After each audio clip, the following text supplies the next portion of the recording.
Episode 7 is about calculating tax paid, especially for the cash flow statement.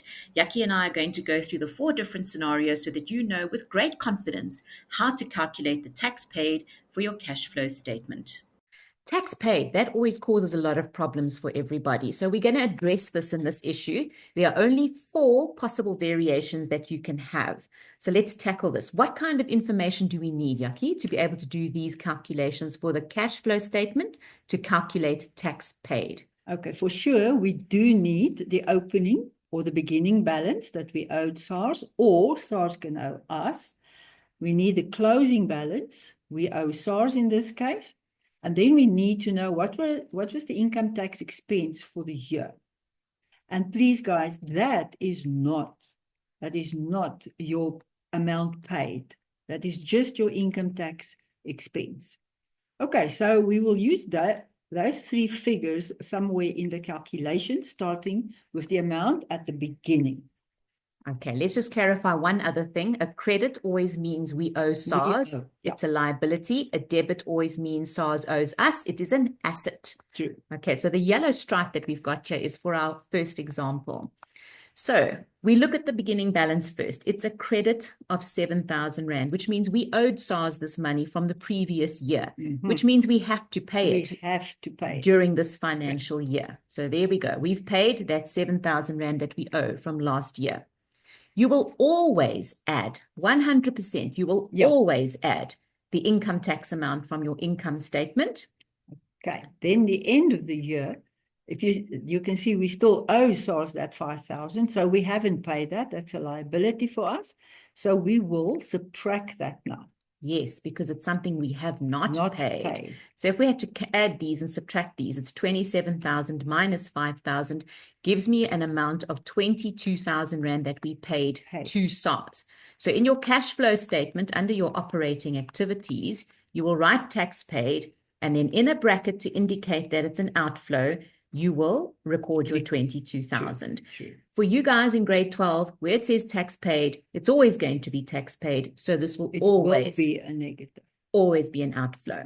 Right, so that's the first one done. Let's look at the second one. It's different. What's different about it? Now we can see that we start with a debit balance of 7,000 and we still end with a credit balance.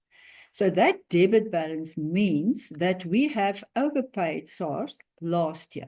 We do not have to pay them again this year. So minus yay, we don't have to pay SARS that. Yes. Rejoice. The 20,000 in our examples will now stay the same because that's our income tax expense. Now, what will we do with that 5 at the end? So that's a 5,000 Rand credit, which means I've underpaid SARS or short paid SARS 5,000 Rand. So I didn't pay that. So I'm going to take it away because it's something I have not paid. So minus 7,000 plus 20,000 is 13,000. And then 13,000 minus 5,000 is 6,000. 13,000 minus 5,000? 8,000. Okay. Are we sure now? Oh, yes, because yes, it is 8,000. Yeah, it is. Oh my goodness, mental math's not our strong point. Okay, so that is what we actually paid during the year. So in your tax paid under operating activities in your cash flow statement, you will show an outflow of 8,000 Rand. Okay, perfect. Why did it change?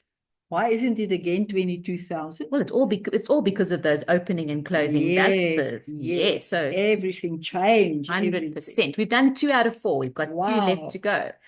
Right, now we start with a debit balance at the beginning where SARS owes us money and a debit balance at the end. Okay. They owe us money again. So how did that happen? So again, did we have to pay that 7,000 at the beginning of the year? No, because we overpaid them last year. So I will minus that 7,000 Rand. Yes. Always add the income statement amount. Income. Okay, now that debit, what does that now mean? That means we have paid 5,000 Rand more than what we should have. So we have paid that extra 5,000. We have paid it, so it's a plus. Okay, that gives me 18,000. Are you sure about that? Yes. Yeah. You used the calculator. I'm sure. I used the calculator. Okay, so the tax paid for the year is an outflow of 18,000 Rand. Great. So that's 3 out of 4 done. Last Right. possible scenario that you can have. And look, so far we've had 22,000, 8,000, 18,000. So those opening and closing balances are a game changer. Yeah, and they are very, very important. Okay. Now, in the beginning of the year, we owed SARS. So we must See? minus. No, we must add because we owe SARS. Must pay them, yeah. We owe that money. We also have to pay the 20,000, we think.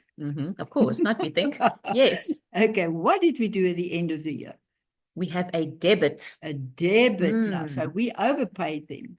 Did we pay them? Yes, we've overpaid Yes, them. So we've yes. paid an additional 5,000 Rand more than what we should have. So in this scenario, we paid 32,000.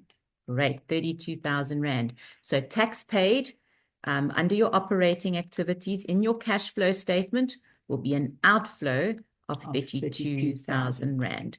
So what is the problem when students do this? They keep on forgetting about tax can change from debit balance to a credit balance. And they must be aware of how to work with those balances. There's no fixed rule that you can just say, okay, this is the rule, you have to do it like that. Yeah, it's going to be different for every question they give you, except it can only be one of these 4 variations. Yes. So there isn't an unlimited number of variations. No, it can only be these 4. It's only one of these. And then where do they look for this information? Normally it's given in the question paper or in the textbook. It's given as part of your statement of financial position, and it will be there, SARS income tax. Correct, it will be. Okay, then you must also be very careful in which section of your statement of financial position it ends up. Because if it's under the debtors or your trade receivables, you must realize that's a debit balance. You know, what you're saying now is extremely important, actually, because they're not going to always make it so easy to find these values. They won't be given debit and credit. Yeah, so trade and other payables, if you find SARS income tax under trade and other payables, then you know you're dealing with a credit balance.